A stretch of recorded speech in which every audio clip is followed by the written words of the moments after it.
saat kamu menulis perasaan kamu di buku tersebut. Tidak perlu kamu berpikir kata-katanya harus bagus, kalimatnya harus oke, harus keren. Tidak, teman-teman, tidak perlu.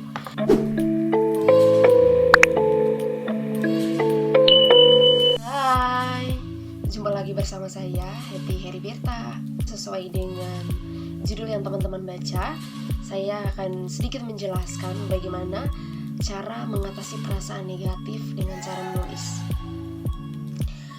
Nah, teman-teman, perasaan negatif sebenarnya adalah suatu perasaan yang sangat berpengaruh terhadap kepribadian seseorang, terhadap relasi dia dengan orang lain, terhadap perilakunya. Itu sangat berpengaruh ketika perasaan negatif itu menguasai dirinya.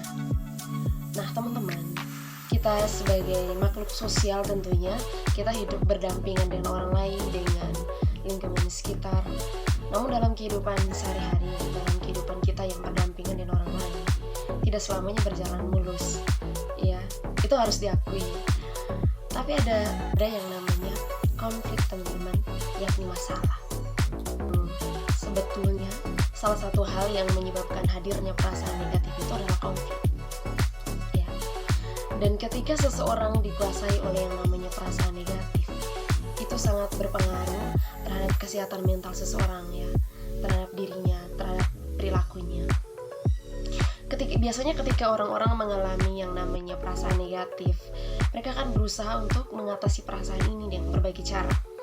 Biasanya sejauh yang saya ketahui, pertama, ada orang yang memilih untuk tertutup, ya, diam, terpendam, dan dia pelan-pelan, ya, berlahan belajar mengikhlaskan atau memaafkan sesuatu yang terjadi dalam dirinya itu, ya. Dia berusaha untuk mengikhlaskan. Yang kedua, ada yang memilih mencari teman-teman yang mereka percaya untuk bisa meluapkan apa yang mereka rasakan, perasaan-perasaan mereka bagikan di orang-orang yang mereka percaya. Itu cara kedua. Ada lagi tipe orang, ya, di era zaman sekarang ini itu mereka meluapkan, mengekspresikan perasaan mereka itu di media sosial, teman-teman.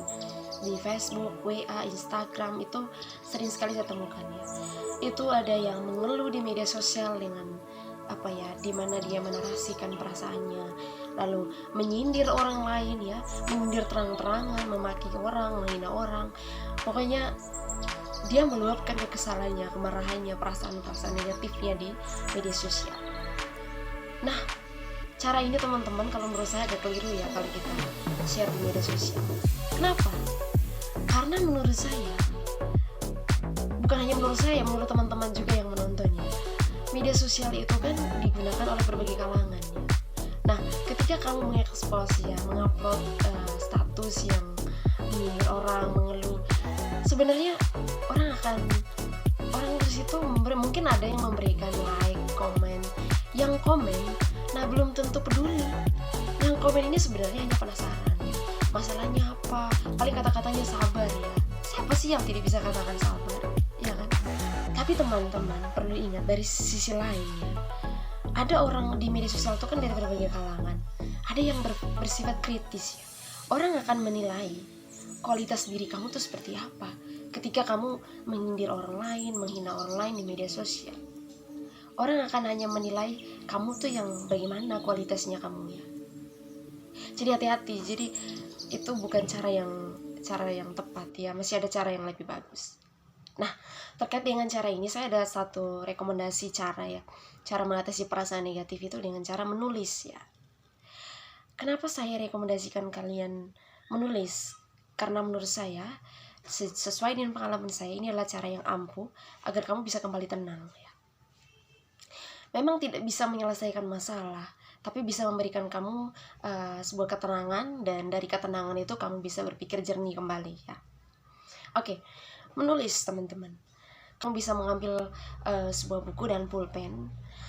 Kamu menulis apa yang kamu rasakan di buku itu, ya.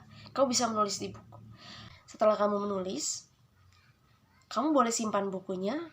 Mungkin kamu mau membacakannya kemudian hari, atau kalau menurut kamu isi dari tulisan itu memang menyakitkan jika dibaca oleh orang lain, atau tidak pantas untuk dibaca oleh orang lain, ya kamu bisa menyimpannya di tempat yang aman, atau kamu mungkin langsung bisa memusnahkannya, membuangnya, atau memakarnya.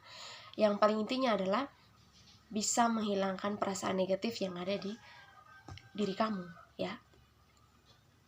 Lalu teman-teman, saat kamu menulis perasaan kamu di buku tersebut, tidak perlu kamu berpikir kata-katanya harus bagus, kalimatnya harus oke, harus keren. Tidak, teman-teman, tidak perlu.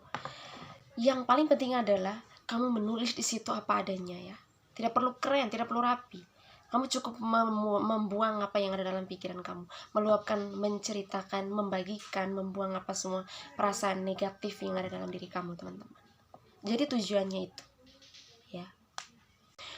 Oke, teman-teman, sekian informasi, ya. Ini informasi, ya. Informasi yang bisa saya bagikan pada teman-teman, ya. Dan saya berharap semoga video ini bisa bermanfaat bagi teman-teman. Oke, di akhir kata saya ingin menyampaikan jangan lupa like, komen, dan subscribe biar teman-teman bisa mendapatkan notifikasi untuk video-video selanjutnya. Oke, bye-bye.